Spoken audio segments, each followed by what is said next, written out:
All right, let's cut to the chase. Sleep deprivation is a risk factor for dementia. So hopefully, I have your attention now. But I recorded something, and then I was kind of like, you know what? I'm just beating around the bush and whatnot. But I just put it this way: I've been feeling very convicted for my own self personally because I know, if I'm honest, for the past several years, I haven't consistently gotten enough sleep. Sure, every now and then I get 7 hours, 7.5 hours, even eight a little bit. But like on average, I probably get about 6.5 hours. And sometimes I go lower than that. Sometimes like, well, I gotta get up and work in my business. I have to whatever, I gotta do these things. Um, but what ends up happening is that my sleep is inconsistent. But I've learned stuff because I look up this health and fitness stuff all the time. And I've learned stuff that, of course, helps me to know that not only is it important to get enough sleep, it's also important to have a pattern of sleep as well. Because whether you know it or understand it or not, we are cyclical beings. The same things in the world, like the moon or the revolution, or I never can remember the term, but the fact that the moon moves around the sun, like a lot of these different kind of things that affect life, they affect us too. Now we're these very intelligent beings who can reason and whatnot. And so I think a lot of times we kind of see ourselves as outside of creation, but we're not. We're creation too. We are living beings, I believe, created by, an almighty God that have very fundamental needs. And just because we're all smart and able to reason doesn't mean that we somehow don't need stuff like sleep. But sleep deprivation is associated with is considered a risk factor for dementia. Now, I think most people know what dementia is, but for those who don't know, dementia is a group of brain diseases that are associated with the deterioration of brain tissue. A lot of times, the loss of brain tissue, which means there's a loss also of functionality in the body, a loss of memory, a loss of, again, like even being able to do different kind of movements and stuff like that. And a lot of times it results in death. The most popular um, dementia is Alzheimer's disease. Okay, and so that's what we're most familiar with. Now, the reason why I'm recording a video about it is because, one, I believe in our society that we have trivialized sleep. There are a lot of health problems, even short term, even stuff like depression and, you know, anxiety and whatnot, associated with acute sleep deprivation, acute and chronic sleep deprivation. And instead of really addressing that whole sleep part, a lot of times what we do, the way that we think in our society is, I need to go. And please understand, I'm in no means trying to step outside of my lane and say what somebody should or should not do for any sort of disorder. But what I'm saying is, we already know we need sleep. But then science it also has pointed to sleep as very important for optimal health and the prevention of a lot of disease. But we have this mindset in our society of looking for, pills and different kind of things to solve our issues, and then we're not getting enough sleep. We need sleep for a ton of reasons. So I was doing some research, and apparently, and there's still some, like, the science is still being formulated around sleep and dementia and whatnot. But you have a system in your brain that helps to clean out your brain. It's called the glymphatic system. And like I said, the science is still developing on it, but I try to remember to put some of my sources that I looked up today in the description. But the glymphatic system apparently helps to clean the cerebrovascular and the interstitial fluid in our brain. And apparently this happens at a more rapid pace during the sleeping hours versus the waking hours. Your brain, especially because your brain is so active, in particular in humans, our brains they're so complex. They use a lot of nutrients, and therefore that means that they generate a lot of waste. And so it's important for your brain to be able to clear that waste out. But apparently, when we stay up instead of getting the sleep that we need, we miss a prime time for us to be able to clean that brain fluid. Okay. Now, the other reason that I'm really mentioning this is because I know that we live in a time where sleep has been trivialized to a very high degree, in particular with our kids. There are a lot of kids out here who have their own devices, who have those devices. Mainly, I'm talking about smartphones, but I'm also talking about video game systems and whatnot.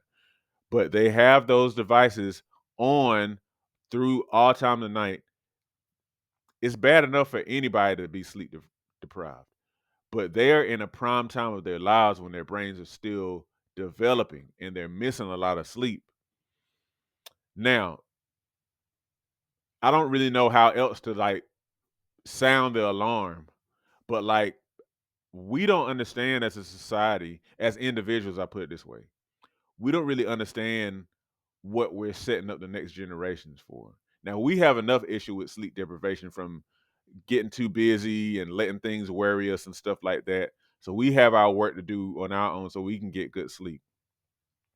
But we're also setting up the younger generations for some serious, not just physical health problems, but mental health problems, just ability to learn things. I talk about with my math tutoring business, I try to talk about the importance of sleep in the studying process because literally, because your brain is kind of like connecting thoughts and different kind of things and whatnot while you sleep. When you don't get enough sleep, you miss that opportunity. Stuff that's in your short-term memory doesn't get a chance to move into your long-term memory. And so therefore you forget things. You don't learn as quickly. Like your brain doesn't get to complete the work that it's able to do. I say all that to say this. This is what one of the main things my channel is about. You, as a human being, let's forget about the fat loss for now. Let's forget about muscle building. Let's forget about all the aesthetic stuff. Remember, this is really what it's all about. You, as a human being, have fundamental needs. Your body needs certain stuff. Not just for you to just be alive and walking and moving and breathing, but for you to thrive, and to be everything that you were always supposed to be as a whole being, physical, mental, emotional, spiritual. Okay. And so our whole thing is the way that we've learned in our society is we have learned to kind of get by with our own half solutions and to limp along and to take things that will mask what's really going on with us until we can no longer mask them and it manifests as some sort of illness or just like some kind of dysfunction of some kind. We're settling. We're settling. And, we settle for just like gratifying our flesh all the time. Again, instead of providing ourselves with what we need.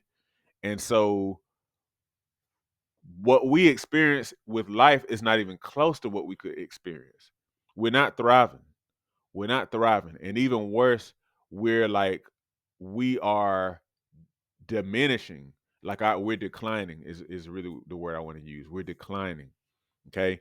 That's why we live in a society that spends so much money on healthcare, but we have among the highest rates of disease. We're not in the top 40 around the world for like longest living populations, not even in the top 40. And we spend more money than anybody on healthcare. There's something wrong with that. It means the system's not working. Sleep hygiene, I want to briefly talk about that because I think it's only right in a video like this. What I've learned, and these are things I'm working to implement myself. After dark, it's not a good idea to have bright lights or devices on. That's one thing. Another thing is just working to be like generally calm and whatnot, doing something relaxing, maybe drinking some warm tea, taking a warm bath. The tea doesn't need to be anything caffeinated, something, like we do sleepy time tea, chamomile tea, something like that. not a lot of sugar, not eating late at night. So again, maybe after dark, we really need to stop eating. Okay. Um, Let me see. Another thing is being active during the day, being active and being exposed to natural sunlight. These things matter. Okay. Because whenever you are so you don't want to be too active during the nighttime because that'll kind of get you revved up and make it harder to sleep. But the way that we're designed, we're supposed to be more active during the waking hours as the sun is coming up and through the afternoon and whatnot. Then we're supposed to kind of taper down with the way that the day goes. So it's not a good idea to do a whole lot of movement at night, exercise and stuff at night. Try to do it earlier in the day. Um, and then try to make sure that you're cool at night. Do things to help your body to cool off. Try to keep your room in a cool um temperature. Don't overdress, in bed and whatnot, and make sure that you only use like blankets and stuff as you need to, because you need to be cool. Like your body temperature actually goes down a little bit during the night, and that's what allows you to kind of sink down into sleep. Okay. But anyway, I'm saying all that to say we got to stop trivializing stuff like sleep. It matters. It's not an inconvenience. It is a need. It is a need. And I believe that pretty much all disease manifests, I'll say almost all disease manifests in some way, shape, or form because our bodies aren't getting what they need. It's not like some sort of luck of the draw thing. The more I learn and research, that's what it appears. It's not luck of the draw. It's your body has needs that aren't being met. And if you look at the way the average American lives, it's no secret that we don't get what we need most of the time. This is not the way it used to be.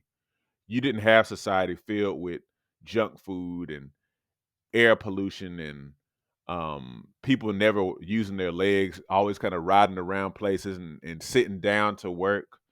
Um, Toxic emotions, being too busy and too stressed, having bad relationships. People not having close relationships with each other because everybody's all kind of in the virtual world on devices and stuff like that. This is not how it used to be. We don't really understand how unprecedented our lifestyle is in regard to like how much it knocks on our health. We have no idea. As we get older, it becomes increasingly important to maintain and build muscle. Muscle helps you burn fat, stay mobile, and can contribute to longevity. However, many people have no idea how to work out to build muscle. My mini workout series on Patreon provides you with my body weight mini workout video library. These workouts use little to no equipment, which means that you can do them in the privacy of your own home. They start at beginner level and progress from there to ensure you continue to see results. Every workout is a full body workout, hitting chest, back, legs, and glutes, as well as other muscles in between. Become a patron today and receive access to my series of mini workouts, plus access to a digital copy of my book, 8 Weeks to Transform Your Diet and Your Health. By combining the workouts with healthy diet changes, as outlined in my book, you'll definitely be on your way to weight loss, improved health, and visible results. Join me at patreon.com/Sean B2B Fitness today. If you like this content, you might also be interested in one of my books. Learn how you can take steps literally today to successfully manage, control, and overcome common issues such as high blood pressure, diabetes, and belly fat. It's all about putting power back in your hands to improve your own health.